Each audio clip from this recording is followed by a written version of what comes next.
What's up, y'all? I hope you guys are having a great Wednesday so far. Hey, it is race week. We're excited to be in Indianapolis this weekend, paired up with NASCAR.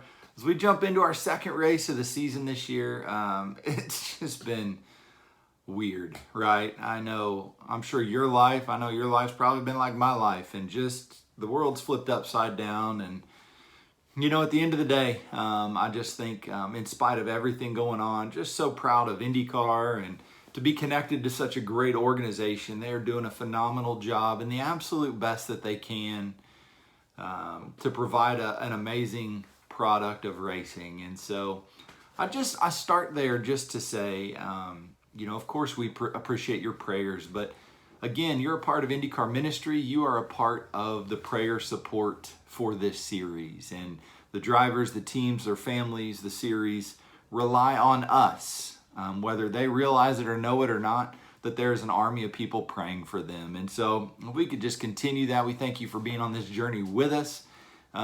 We certainly are so grateful to do this ministry alongside you and have your prayer support as well. And so all that said, I just wanted to start there and just start out by saying thank you and how exciting I'm excited, honestly, to jump into where we are today.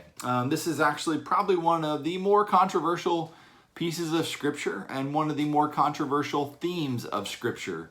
And so I'm so grateful that it fell on my week. You're welcome, Chuck. It's going to be fun. So we're going to have some fun here in a moment.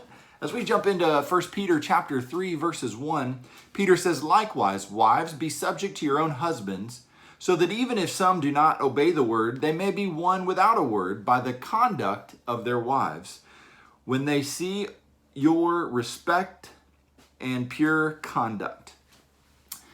Wives, be subject to your own husbands. Okay, now I know some of you ladies might be bristling right now and thinking, "Peter, you're crazy. You've gone nuts." There's a reason why. Okay, so let me frame it up real quick that just in that culture, women had no rights. So for example, if you were a Jewish woman, you were essentially owned. Similar to a sheep and a goat, that was kind of the level or the viewpoint. In Greek culture, a good woman stayed indoors. More or less your husband was your master. In Roman culture, women had zero rights. I mean, nothing.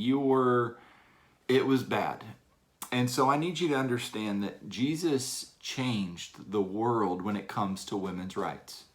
He really showed the value and pointed to God how we are created in His image of equal value, that men and women, we are of equal value, of equal love, that it's not as chauvinism teaches where the man is out front, or it's not as feminism teaches where the woman is out front. We are side by side, co-equal laborers for Christ. And so I want to frame that up. And so looking at this, what happened in this culture, it was brutal. And it's brutal then as it is now, where when you have a married couple and one meets Jesus and the other doesn't, that's hard. That is brutal. I know of a couple of relationships just like that, to where the wife fell in love with Jesus, the husband did not. And the husband questions all the motives and all of that. And so all that to say with this verses, you can't beat Jesus into people. It doesn't work like that. You can't nag Jesus into people. It doesn't work like that. You show Christ's love. And so what Peter's saying here, if you recall a few weeks ago, we looked at 1 Peter chapter 2, verse 13. Be subject to the human institution, where I'd kind of led you in that we need to submit to our leadership in government. We need to pray for them. And whether you like them and what they do or not, it is by our submission. Jesus submitted to the Roman authorities when He went to the cross. There's something about submission, but in our American culture, we bristle at that word, and I get it. But that's how we reflect Jesus, is through our submission.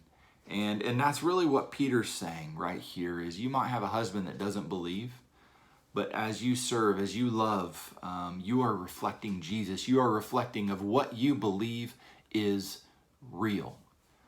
Because it goes against our inner nature. It goes against our nature that bristles at that being subject to someone else. And I want to clarify right here that Peter doesn't say women submit to men. Absolutely not. That is not what he says. He says, wives, be subject to your own husband. You know, because as a husband, we're going to be responsible for our families. When I come face to face with Jesus, he's going to ask me, how did I love, how did I nurture, how did I help and serve my wife? How did I love, nurture, and serve my son? And I'm going to have to bear that weight. As husbands, we're going to have to bear that weight.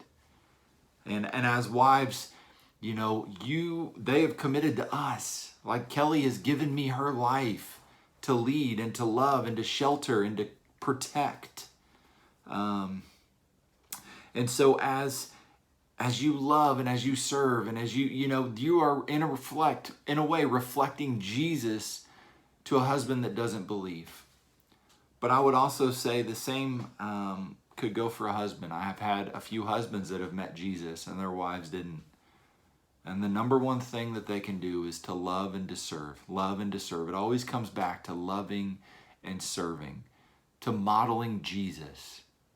And that's hard because my sinful inner nature doesn't want to do that. And so that's my encouragement to you, is just to be mindful of loving and serving one another. Husbands, go home and do something nice for your wives.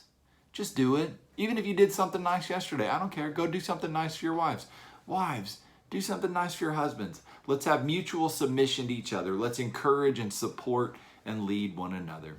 Anyway, I certainly love 1 Peter. We can't wait to see you back next Wednesday. Chuck's going to take it from there. Be praying this weekend. It's going to be a good weekend. See you later.